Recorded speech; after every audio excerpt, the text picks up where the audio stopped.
Beaucoup de personnes ont un dragon dans leur garage. Cette surprenante affirmation est fondée sur une observation. De nombreuses décisions stratégiques sont prises sur la base de croyances au lieu d'arguments. Nous devons cela à nos divers biais cognitifs, tels le biais de sélection, le manque de prise de recul, le besoin de trouver une solution rapidement. La plupart des personnes se laissent entraîner par des discours de croyances. Quelle est la limite qui sépare les croyances des faits démontrables? Où se cache la réfutabilité? Une affirmation est réfutable si et seulement si elle peut être contredite par un test empirique. Par opposition, une croyance ne peut être démontrée. Affirmer que nos animaux de compagnie sont en fait des créatures extraterrestres immortelles et invincibles qui dominent le monde grâce à leur intelligence supérieure tout en se nourrissant des émotions négatives des humains relève d'une croyance. Cependant, la croyance est souvent masquée dans les propos de votre interlocuteur. C'est là qu'on peut revenir au dragon dans le garage. Il s'agit d'une illustration qui sépare les faits démontrables des croyances proposées par Carl Sagan. La voici. Si je vous affirme très sérieusement qu'un dragon crachant du feu vit dans mon garage, vous voudriez certainement le vérifier, le voir de vos propres yeux. Après tout, de nombreuses histoires très anciennes mettent en scène des dragons. Ce serait une occasion en or pour vous de constater leur existence.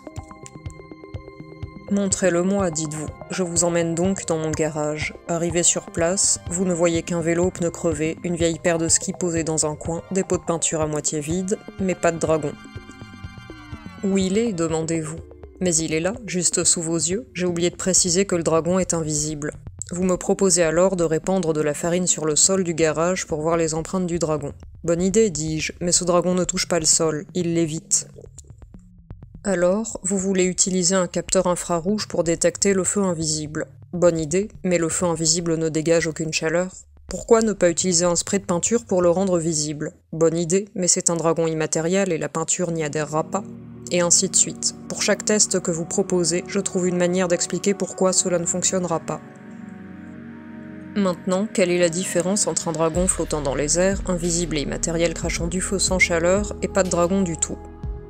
S'il n'y a aucun moyen de vérifier mon affirmation, ni aucune expérimentation concevable ne pouvant l'infirmer, dire que mon dragon existe suffit à prouver qu'il existe. Votre impuissance à invalider mon hypothèse n'est pas la même chose que de prouver qu'elle est vraie. Des affirmations qui ne peuvent être vérifiées, des assertions immunisées contre toute réfutation sont sans valeur, peu importe le pouvoir qu'elles ont à nous inspirer ou exciter notre sens du merveilleux. En fait, ce que je vous ai demandé avec cette histoire de dragon, c'était de me croire sur parole. Trop souvent, l'exigence de preuve et la capacité à prendre du recul nous font défaut. Pour se prémunir à cet embarquement dans la croyance, il faut exercer son esprit critique. Bonne journée et à bientôt pour de nouveaux contenus.